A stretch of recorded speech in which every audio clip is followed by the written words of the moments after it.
আসসালামু আলাইকুম সুপ্রিয় দেশবাসী।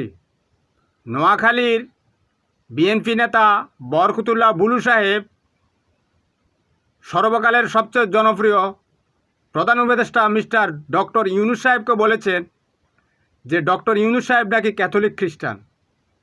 বুলু ভাই, এই ডক্টর ইউনূস কিন্তু বিএনপি, জামাত, হেফাজত সবার রক্তে গড়া একটা সরকার।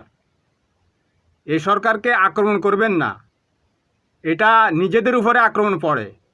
আপনার ছেলে কিন্তু 24-এর একজন মুক্তিযোদ্ধা, তাকে পঙ্গু করে ফেলার পায়তারা করেছিল ডিবি হারুন। তার মা পিঠ চাপড়িয়ে তাকে একেবারে হায়নার হাতে ছেড়ে দিয়েছিল দেশমাতৃকার প্রয়োজনে। আপনাদের অবদান আছে কিন্তু এই দেশে। সেই রক্তাক্ত পরিস্থিতিগুলো মনে রাখেন।